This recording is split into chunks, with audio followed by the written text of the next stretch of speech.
Two terrified siblings are about to be torn apart forever in a crowded courtroom, but in a single shocking moment, a wealthy stranger stands up and claims them both as his own.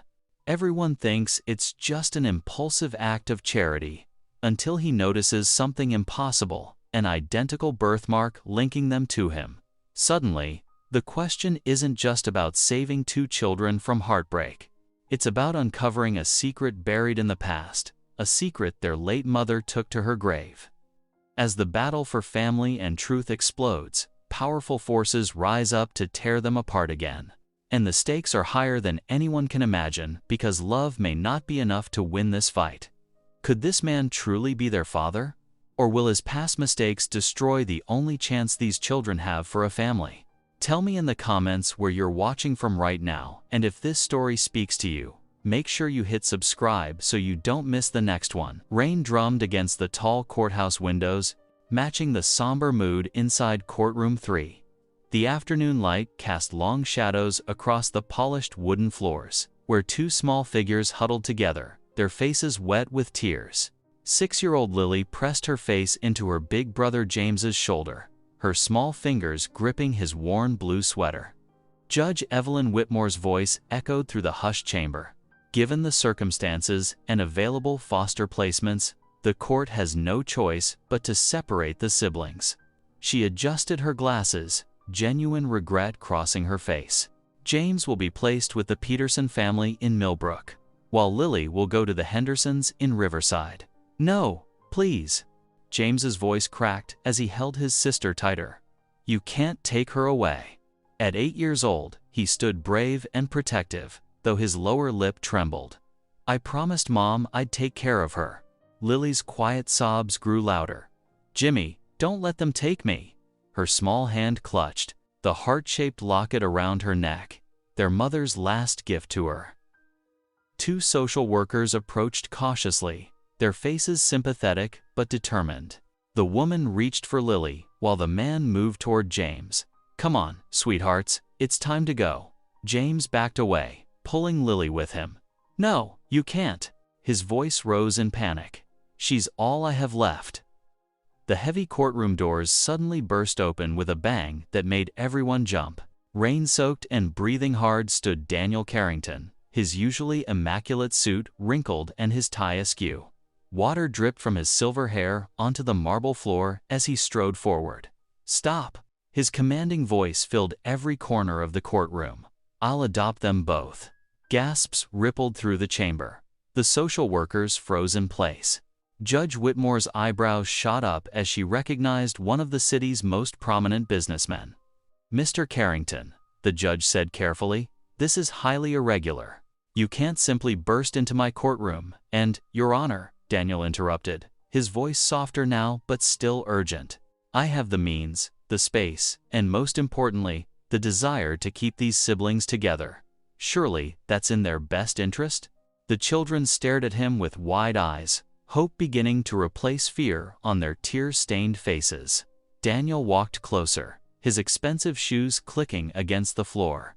As he approached, his eyes were drawn to something that made him stop short. There, on both children's wrists, were distinctive crescent-shaped birthmarks, exactly like the one he'd carried his entire life. His hand unconsciously went to his own wrist as he looked from James to Lily and back again. The color drained from his face as he gasped in disbelief, his mind racing with impossible possibilities. The courtroom remained frozen in that moment, rain still pattering against the windows, as Daniel Carrington stared at the marks that connected him to these children in ways he never could have imagined. Judge Whitmore's gavel cracked sharply against the wooden block. Mr. Carrington, this is highly irregular. Court proceedings are not meant to be interrupted in this manner. Her stern gaze swept over him, taking in his disheveled appearance. The social worker, Miss Peters, stepped forward, her sensible shoes clicking on the marble floor. Your Honor, we've already processed all the paperwork. The placements are arranged. We can't simply, I can provide for both children, Daniel interjected, his voice firm but respectful. He straightened his wet tie, years of boardroom experience showing in his composed demeanor despite his dramatic entrance. I have the means to keep them together, to give them everything they need." Whispers rustled through the courtroom like autumn leaves. The court-appointed lawyer leaned over to whisper something to his colleague, both stealing glances at the wealthy businessman. "Mr. Carrington." Judge Whitmore removed her glasses, fixing him with a penetrating look. "While your offer is generous, child placement requires careful consideration. We can't simply—" "I'm requesting temporary custody," Daniel pressed on, pulling a business card from his pocket. "My lawyer will provide all necessary documentation. I own 3 homes in the county, employ a full household staff, and can arrange immediate educational and medical care." He paused, his voice softening as he glanced at the children. They deserve to stay together. Judge Whitmore studied him for a long moment, then turned to the social worker. "Miss Peters, what's your position on a temporary placement evaluation?" The social worker shuffled her papers uncertainly. "Well, Mr. Carrington's resources would certainly allow for proper care during an investigation period." After several tense minutes of consultation, Judge Whitmore nodded slowly. "I'm granting temporary guardianship to Mr. Carrington, pending a full investigation. We'll reconvene in 2 weeks for a blows, detailed hearing." James and Lily stood frozen, their young faces a mixture of confusion and cautious hope. Daniel approached them slowly, kneeling down to their level despite his expensive suit touching the floor. "Would you like to come stay with me?" he asked softly, holding out both hands. Lily looked at her brother, then reached out tentatively to take Daniel's right hand. James, protective as ever, hesitated before taking his left. Daniel's breath caught in his throat as their small fingers curled trustingly into his palms. Their hands were so tiny, so vulnerable, the weight of responsibility crashed over him like a wave. Hours later, his limousine cut through the rainy night, windshield wipers beating a steady rhythm. James had fallen asleep, but Lily sat awake, watching the city lights blur past her window. Her small voice barely carried over the sound of rain. "Mommy says you're my daddy." Daniel's heart stopped.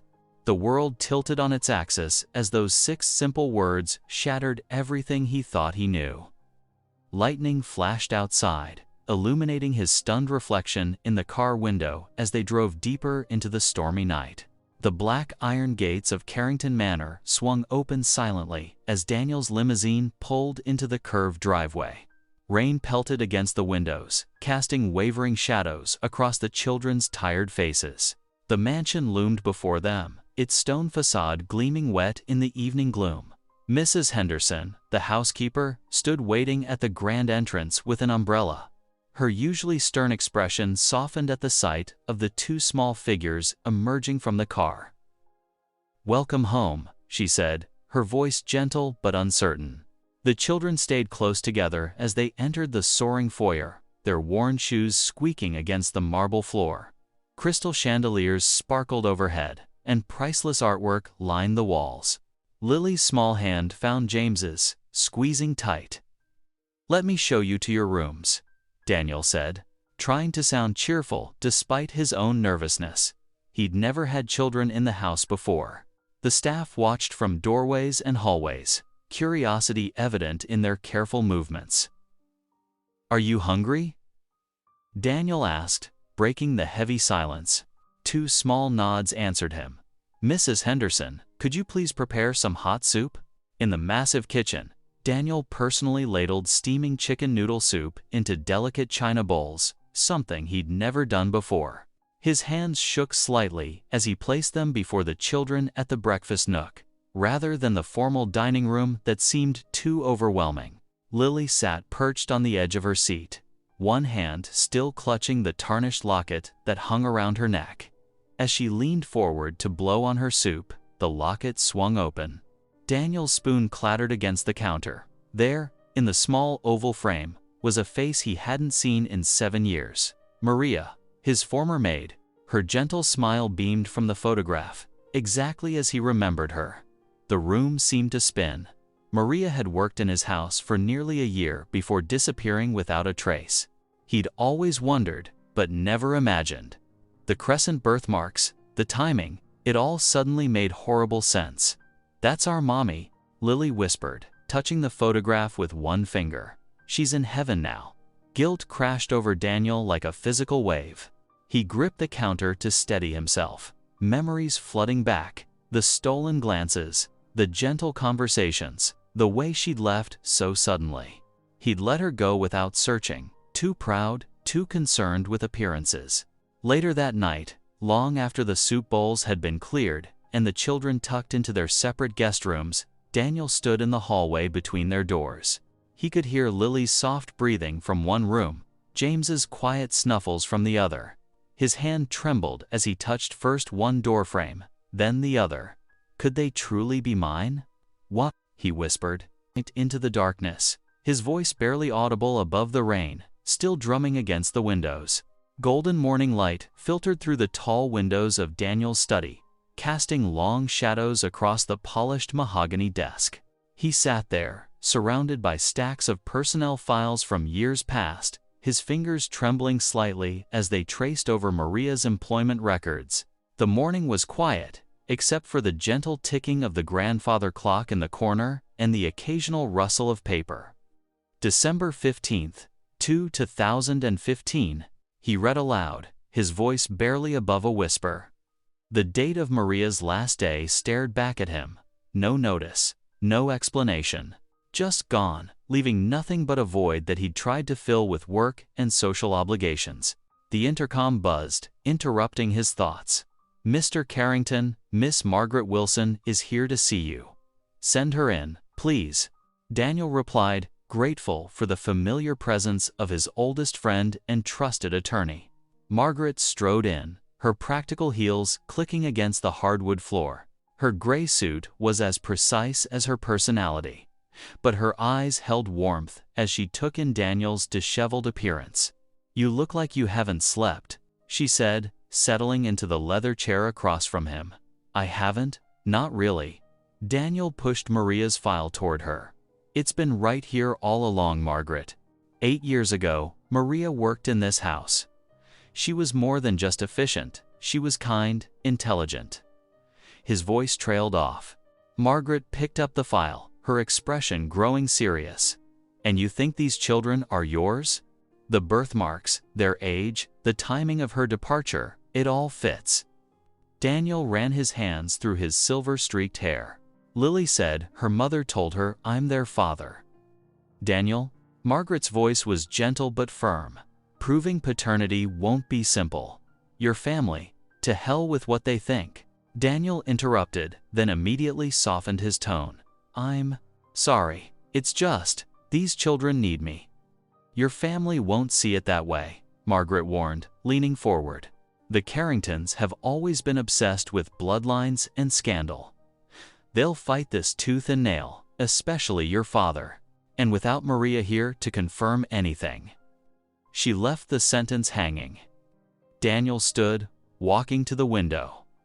The ground stretched out before him, emerald green and perfectly manicured. "I can't abandon them, Margaret, not like I abandoned her." "We'll need more than birthmarks and timing," Margaret said, her legal mind already at work. "DNA testing, documentation, witnesses who knew Maria during that time." Daniel turned from the window and caught his reflection in the ornate mirror hanging on the wall. With deliberate movements, he rolled up his sleeve, revealing the distinctive crescent-shaped birthmark on his wrist. It was identical to the marks he'd seen on Lily and James. "This cannot be coincidence," he muttered, staring at the mark that now seemed like a sign from above. The late afternoon sun cast long shadows across Daniel's prized rose garden as he walked hand in hand with James and Lily. Sweet floral scents drifted through the air, and butterflies danced between the blooms. Daniel's heart warmed as he watched the children's faces light up at each new discovery. "Look at this one," Lily exclaimed, pointing to a pale pink rose. "It's the same color as my old blanket." James, usually so reserved, actually giggled when a butterfly landed on his sister's nose. The sound of their laughter filled the garden, breaking days of tense silence. Daniel felt his chest tighten with emotion. It was the first time he'd heard them truly laugh since they'd arrived. As they rounded a corner near the fountain, James slowed his steps and looked up at Daniel with worried eyes. "Mr. Daniel?" he asked, his voice barely above a whisper. Do we have to go back to the mean house?" Daniel's heart clenched at the fear in the boy's voice. He knelt down to meet James's eye level, placing gentle hands on both children's shoulders. "No, James. You don't ever have to go back there. I promise I'll." The crunch of tires on gravel interrupted his words. All three turned to see a silver sedan pulling up the driveway. A woman in a navy suit stepped out, clutching a tablet and folder. "Mr. Carrington," she called out, striding toward them. "I'm Mrs. Peterson from Child Services. I'm here for an unannounced home check." Daniel felt the children tense beneath his hands. He squeezed their shoulders reassuringly before standing. "Of course. We were just enjoying the garden." For the next hour, Mrs. Peterson toured the house, making notes and asking questions. She observed the children's rooms, the safety measures in place, and the schedule Daniel had created for them. While she seemed impressed by the material provisions, her expression remained neutral. As they reached the front door, she paused. "Mr. Carrington, while your efforts are commendable, I must remind you that temporary custody island, delicate." She glanced at her notes before meeting his eyes. "Especially given recent developments." "What developments?" Daniel asked, his stomach nodding. Mrs. Peterson's voice lowered. "I probably shouldn't say, but a prominent family has filed to contest the adoption. They claim prior connection to the children's mother." With that, she turned and walked to her car, leaving Daniel standing in the doorway, his mind racing. That evening, after a quiet dinner where neither child ate much, Daniel tucked them into their beds. First Lily, who clutched her mother's locket as she drifted off, then James, who asked twice if the doors would be locked. Standing in James's doorway, watching the steady rise and fall of the boy's chest, Daniel made a silent vow in his heart. "I will never let anyone tear us apart." Sunlight streamed through the large windows of the breakfast room, casting a warm glow across the polished wooden table. Daniel stood at the stovetop, his usual crisp business attire hidden beneath a white apron now spotted with pancake batter. His forehead wrinkled in concentration as he attempted to flip another pancake. Oops! The pancake landed half-folded, joining a growing pile of misshapen attempts. Behind him, Lily and James burst into giggles. "That one looks like an elephant." Lily pointed, her blue eyes twinkling with amusement. "More like a smooshed elephant," James added, making his sister laugh harder. Daniel couldn't help but smile. "Well, they might not look perfect, but I bet they taste just fine." He placed the oddly shaped pancakes on their plates, adding a generous drizzle of maple syrup. As the days passed, their mornings fell into a comfortable routine. Daniel learned to make better pancakes, and the children's laughter became a regular sound in the once quiet mansion. Each evening brought new rituals. Daniel discovered that Lily loved stories about princesses who saved themselves, while James preferred tales of brave explorers. "Time for prayers," Daniel would say each night, surprised at how natural the words felt. He hadn't prayed himself in years, but watching the children kneel beside their beds, hands clasped and eyes closed, stirred something deep within him. "Dear God," Lily would begin, her voice sweet and clear, "thank you for Mr. Daniel and his funny pancakes. And please help me do better in math," James would add, making Daniel smile. The halls that had once echoed with emptiness now rang with the patter of small feet and bursts of childish laughter. Daniel found himself looking forward to their simple moments together, helping with homework, listening to their stories about school, even mediating their occasional squabbles. Yet, in quiet moments, doubt would creep in. Was he doing enough? Would Maria have approved of his parenting? The weight of his past mistakes pressed heavily on his shoulders, especially late at night when he remembered how he'd let Maria walk away all those years ago. One evening, after a particularly active day filled with games and stories, Daniel stood in the doorway of the children's rooms. They had fallen asleep quickly, exhausted from their adventures. Lily clutched her favorite stuffed rabbit, while James had kicked off his covers as usual. Moving quietly, Daniel tucked James's blanket back around him and adjusted Lily's nightlight. In the soft glow, he studied their peaceful faces, seeing traces of Maria in their features. His throat tightened with emotion as he whispered into the darkness, "I won't fail you like I failed Maria." Daniel's sleek black car pulled into the modest neighborhood where Maria had once lived. The streets were lined with small, well-worn houses, their paint peeling but their tiny gardens tended with care. James and Lily pressed their faces against the windows, recognizing familiar sights from their early childhood. "That's where Mommy used to take us for ice cream." Lily pointed to a small corner store, its faded awning fluttering in the breeze. Daniel parked the car near a local diner where Maria had worked part-time. As they walked down the sidewalk, Lily held her mother's locket close to her heart. An elderly woman sweeping her porch stopped mid-motion, her eyes fixed on the children. "Those are Maria's little ones," she called out, setting her broom aside. Other neighbors emerged from their homes, drawn by her voice. A small crowd gathered, their faces softening with recognition. "Such a hard-working woman," said Mrs. Rodriguez, the diner's owner, her eyes misting over as she looked at the locket Lily showed her. "She worked 2 jobs here, never complained once." Daniel listened intently as the neighbors shared their memories. Each story painted a clearer picture of Maria's struggles, how she'd walk miles to work in all weather because she couldn't afford a car, how she'd patch the children's clothes by candlelight to save on electricity. Some folks weren't kind to her. Mrs. Rodriguez continued, her voice growing quiet.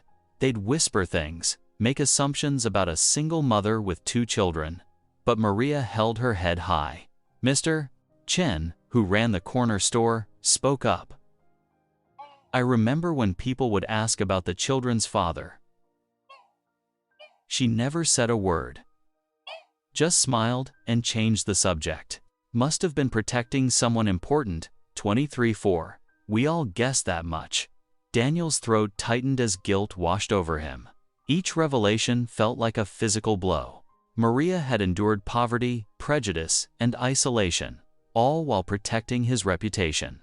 She could have demanded support, could have exposed him to scandal, but instead chose to shoulder the burden alone. Back in the car, Daniel gripped the steering wheel until his knuckles turned white. James and Lily had fallen asleep in the back seat, exhausted from the emotional day. Every traffic light on the way home seemed to give him another moment to reflect on Maria's sacrifice. Finally home at the mansion, Daniel tucked the children into their beds. The contrast between their current comfort and their earlier hardship struck him deeply. In his own bedroom, he slowly knelt beside his bed, something he hadn't done since childhood. "Lord," he whispered, his voice breaking, "give me the strength to be worthy of Maria's sacrifice. Help me honor her memory by being the father these children deserve." His prayers continued late into the night, seeking guidance and forgiveness as he confronted the full weight of Maria's love and sacrifice. The grand dining room of the Carrington mansion gleamed under crystal chandeliers. Daniel adjusted James's tie and smoothed Lily's dress one last time before the doorbell chimed. His mother Eleanor's commanding presence filled the foyer as she swept in, followed by his younger siblings, Thomas and Victoria. "Mother," Daniel greeted formally, stepping forward. "Thank you for coming." Eleanor's sharp eyes took in the children, who stood nervously behind Daniel. "So, these are the additions you've made to our family." James and Lily had practiced their manners all week. They stepped forward and executed perfect little bows, just as Daniel had taught them. "Good evening, Mrs. Carrington," they chorused softly. "At least they've been taught some decorum," Eleanor remarked coldly as she moved to take her seat at the table. The first course arrived, butternut squash soup served in delicate china bowls. Lily carefully mimicked Daniel's movements with her spoon, while James concentrated on not spilling. The tense silence was broken only by the gentle clink of silverware. "Really, Daniel?" Victoria finally spoke, setting down her spoon. "What were you thinking? Taking in a former maid's children?" The gossip is already spreading through our social circles. The Carrington name stands for excellence and dignity, Thomas added. Not impulsive charity cases. Daniel's jaw tightened, but he kept his voice level. They're not charity cases. They're my children. Eleanor's spoon clattered against her bowl. You cannot be serious about this adoption nonsense. Think of your position in society, your future. The board of directors is already questioning your judgment. I've made my decision, Mother, Daniel said firmly. Then, you leave us no choice, Eleanor declared, rising from her chair. If you persist with this foolishness, you will be cut off. No inheritance, no family connections, no influence in the circles that matter. Is that what you want? Daniel looked at the children's worried faces, then back at his mother. What I want is to do what's right. These children need me, and I need them. You're throwing away generations of wealth and privilege for these. Eleanor couldn't even finish her sentence. For my family, Daniel completed quietly. My real family. Eleanor's face hardened as she gathered her things. Thomas and Victoria followed suit, shooting disapproving glances at the children. You'll regret this, Daniel, his mother warned, as she headed for the door. The Carrington legacy is not something to be trifled with.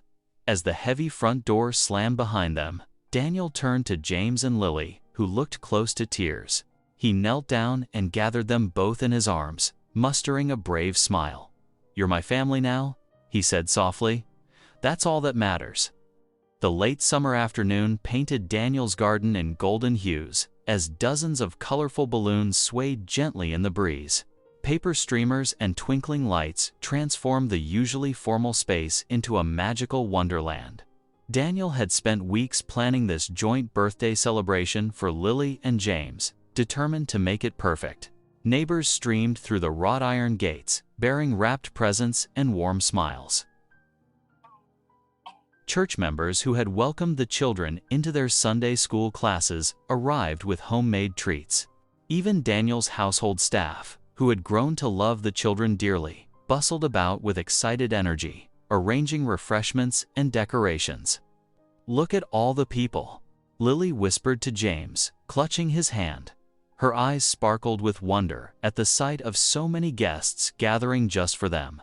James squeezed her hand back, a rare smile spreading across his usually serious face. I've never had a real birthday party before, he admitted softly. Daniel's heart swelled as he watched them from across the garden. Both children wore new party clothes, NEP Lily in a powder blue dress that twirled when she spun, and James in crisp khakis and a button-down shirt that made him look older than his 9 years. As twilight approached, everyone gathered around the elaborate two-tiered birthday cake. The candlelight cast a warm glow on the children's faces as they stood side by side, eyes wide with anticipation.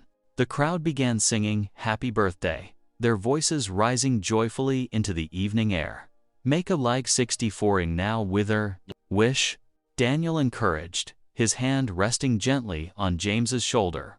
The siblings exchanged glances, then leaned forward together. With matching grins, they blew out their candles in perfect unison. Applause and cheers erupted from the gathering. Watching them cut their first pieces of cake, surrounded by genuine love and acceptance, Daniel felt an overwhelming sense of rightness settle in his chest. These children who had started as strangers were now the center of his world, and he could see how they had touched the hearts of everyone present. As darkness fell, the first colorful burst of fireworks illuminated the sky. Lily gasped in delight, while James's face glowed with wonder. They sat on either side of Daniel on a garden bench, instinctively leaning into him as they watched the spectacular display. In that moment, with his children warm against his sides and their community gathered around them, Daniel felt complete. Looking up at the sparkling sky, he thought to himself, this is what family is meant to be. The morning sun barely peeked through the heavy clouds as Daniel sat at his desk, reviewing adoption paperwork. His coffee grew cold, untouched, when his phone buzzed with an urgent message from Margaret. Daniel, Victor Halloway has filed emergency documents with the court. He's claiming you have no legal right to the children. Margaret's voice trembled. He's produced evidence suggesting Maria never listed you as the father. There are irregularities in your temporary custody papers. Daniel's hand shook as he gripped the phone tighter. That's impossible. The birthmarks, Margaret, they're mine. A loud pounding at the front door cut him off. Through the window, he saw 3 black SUVs parked in his circular driveway, social services logos emblazoned on their sides. "They're here," he whispered, his heart racing. "Margaret, help me." But before he could finish, the sound of his housekeeper's distressed voice echoed through the halls. "Mr. Carrington, they have papers." Daniel rushed downstairs just as social workers pushed through the door, brandishing legal documents. Behind them stood Victor Halloway, a smug smile playing at the corners of his mouth. "No, please," Daniel begged, his voice breaking. "Let me explain. Where are the children?" The lead social worker demanded, her face stern but eyes betraying a hint of sympathy. As if on cue, Lily and James appeared at the top of the stairs, still in their pajamas. "Daddy?" Lily called out, her small voice trembling. "It's okay, sweetheart." Daniel tried to sound calm, though his heart was shattering. "Everything's going to be." The social workers moved swiftly up the stairs. James grabbed Lily's hand and tried to run, but there was nowhere to go. Their screams pierced the morning air as the workers separated them from each other. "No, please, Daddy!" Lily reached for Daniel, her tiny fingers grasping at air. James fought harder, kicking and struggling. "Don't let them take us. You promised." Daniel lunged forward, but 2 officers held him back. He watched helplessly as his children were carried away, their cries echoing through the mansion. "I'll fix this," he shouted after them. "I promise, I'll bring you home." His legs gave out, and he collapsed to his knees on the marble floor. Victor's expensive shoes appeared in his line of vision. "You should have known better than to play family man, Carrington," Victor sneered before walking out, leaving Daniel alone in the sudden, devastating silence. Hours later, as night fell, Daniel sat in the children's nursery. Lily's stuffed unicorn lay abandoned on her bed. James's favorite book remained open on his nightstand. Toys scattered across the floor told the story of their last happy morning together. Moonlight streamed through the window as Daniel knelt beside Lily's bed, tears flowing freely now. "Please," he whispered, his voice raw with emotion. "Please God, don't let them win. Don't let me lose them. I'll do anything, just, please, give me a miracle." The grand study that had once felt like a sanctuary now imprisoned Daniel Carrington in his grief. Untouched plates of food lined his mahogany desk, growing cold beside stacks of legal documents.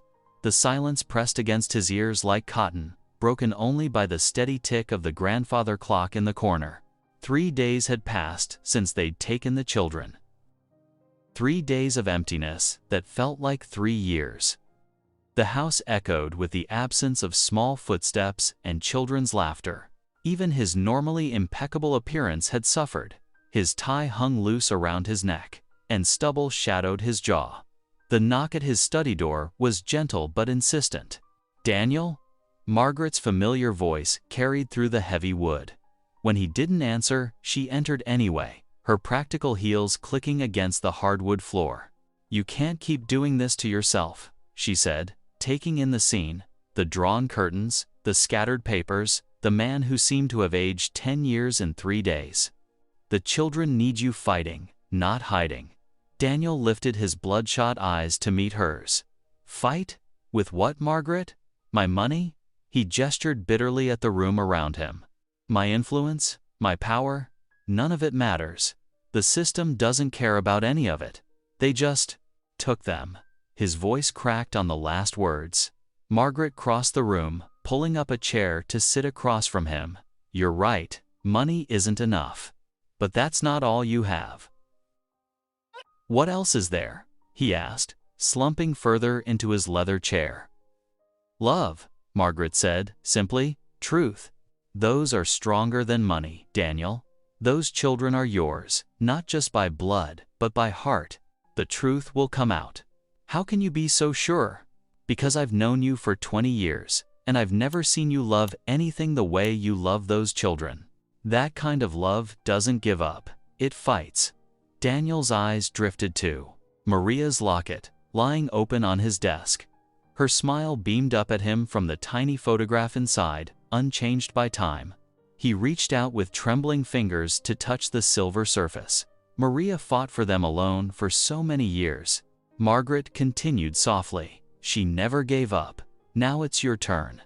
Daniel picked up the locket, holding it closer. In the dim light of the study, Maria's face seemed to glow with the same quiet strength he remembered. The same strength he'd seen in their children's eyes. "Show me how to fight, Maria," he whispered, clutching the locket tight enough to leave an impression in his palm. The afternoon sun cast long shadows through the small apartment's windows as Daniel stood with Mrs. Chen, the children's former caretaker, in what had been Maria's modest home. The elderly woman's eyes were kind but worried as she watched Daniel run his fingers over Maria's worn Bible on the bookshelf. "She kept everything important in here, Mrs. Chen said softly, pulling out a wooden box from beneath Maria's bed. "The children's birth certificates, their school papers, and—" Her voice trailed off as she handed Daniel a sealed envelope, yellowed with age. His hands trembled as he recognized Maria's elegant handwriting spelling out his name, Daniel Carrington. The paper felt delicate, precious between his fingers. With careful movements, he broke the seal and unfolded the letter inside. "My dearest Daniel," the letter began. Daniel's breath caught in his throat as he read Maria's words. "If you're reading this, I am no longer here to protect our children. Yes, our children. Lily and James are yours, Daniel. I've carried this secret not out of shame, but out of fear. Fear of the judgment your family would cast upon them. Fear of the life they might be forced to live in the spotlight of the Carrington name. The crescent birthmarks they bear match yours perfectly. I've watched them grow, seeing more of you in them with each passing day. James has your determined spirit, and Lily shares your gentle heart. I know I should have told you years ago. Perhaps it was wrong of me to leave without explanation, to deny you the joy of watching them grow. But I wanted to give them a chance at a simple life, filled with love rather than expectations. If you found them, if you're reading this, then God has answered my prayers. Please protect them, Daniel. Love them as I have loved them. They need a father's strength now more than ever. I've never stopped believing in the good man I knew you to be, the man who showed such kindness to a simple maid, who spoke to me of dreams and faith when others saw only status and position. That man, I know, will be the father our children deserve. With eternal love and faith." Maria, tears rolled down Daniel's cheeks as he read the last lines. Mrs. Chen squeezed his arm gently, her own eyes glistening. "She never stopped loving you," the elderly woman whispered, "or believing that one day you would find them." Daniel's grip tightened on the letter, the paper crinkling slightly in his hands. He stood straighter, his shoulders squaring as if a great weight had been lifted from them. His eyes, which had been dull with despair just moments before, now burned with renewed determination. In Maria's words, he had found not just confirmation of what his heart already knew, but the strength to fight for the family he'd nearly lost. The mahogany-paneled courtroom buzzed with tension as Victor Holloway's lawyer stood before Judge Whitmore, his polished words dripping with contempt. "Your Honor, Mr. Carrington's temporary custody was granted on questionable grounds. The children deserve a proper family, not a desperate businessman's whim." Judge Whitmore's fingers drummed impatiently on her desk. "Get to the point, counselor." Daniel sat straight-backed at the defendant's table, his heart pounding but his face calm. When his turn came, he rose slowly, Maria's letter clutched in his hand.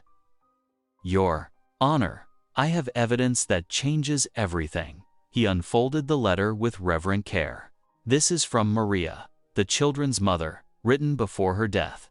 His voice grew stronger as he read, "My dearest Daniel, if you're reading this, I am gone. I never told you about our children because I was afraid. afraid of the scandal, afraid of hurting your family's reputation. But Lily and James are yours, marked with the same crescent moon as their father. I've watched you from afar, seeing the good man you've become. If anything happens to me, please find them. Love them as I have. They need their father." Daniel's voice cracked. He looked up at Judge Whitmore, whose stern expression had softened. "I have photographs documenting our time together, their first smiles in my home, their birthday party in the garden. They're not just files in a system to me, they're my children." The courtroom doors opened, and Lily and James entered with their social worker. The moment they saw Daniel, they broke free, running toward him with tears streaming down their faces.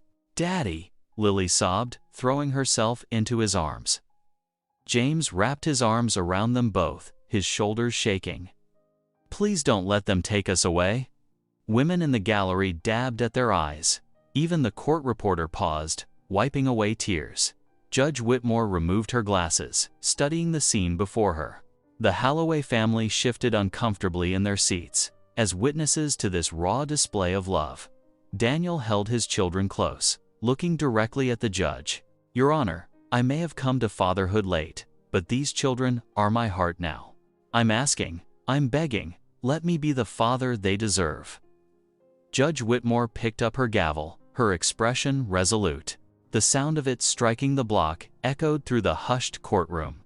"Having reviewed all evidence, including Maria's letter and the clear bond between Mr. Carrington and these children, I find it in their best interest to grant full adoption rights to Daniel Carrington." She looked directly at Daniel and the children. "This family belongs together." Court is adjourned. The courthouse doors burst open into the bright afternoon sunlight. Camera flashes exploded like lightning as reporters swarmed the steps, their microphones thrust forward like eager hands reaching for the story. Daniel instinctively wrapped his suit coat around Lily and James, pulling them close against his chest as they made their way through the crowd. "Mr. Carrington, how does it feel to win custody? What are your plans for the children?"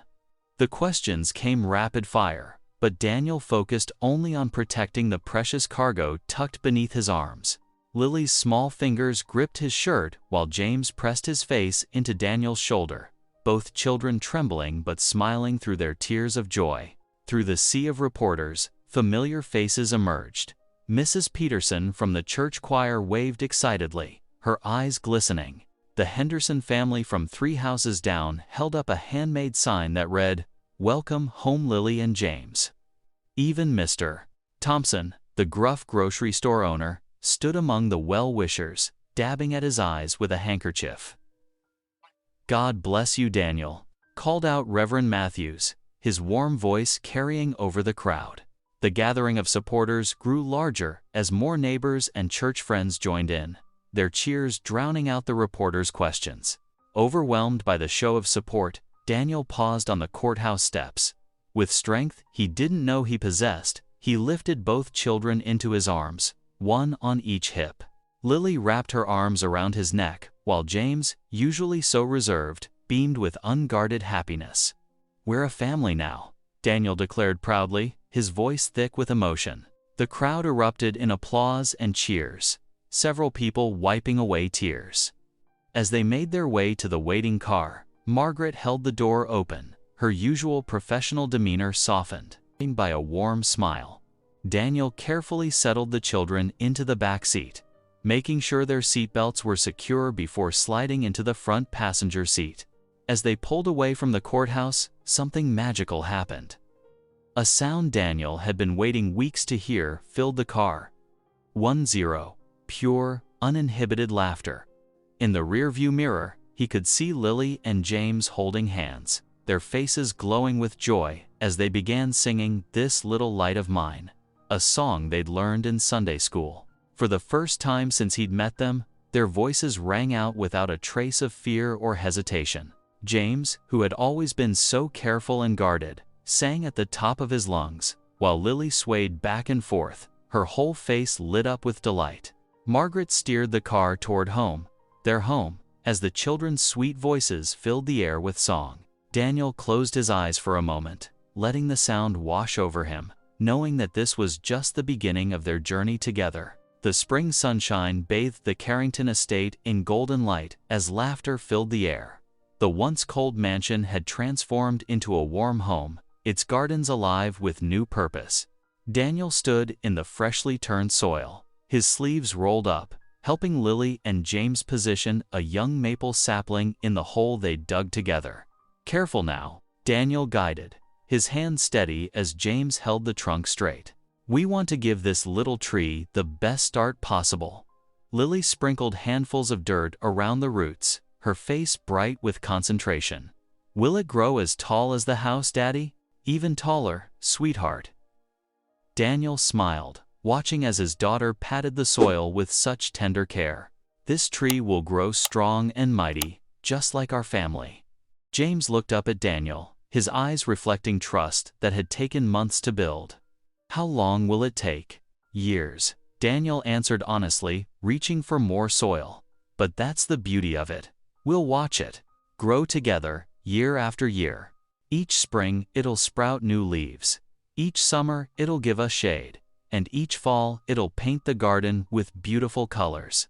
The children worked eagerly, their small hands joining Daniel's larger ones in nurturing the young tree.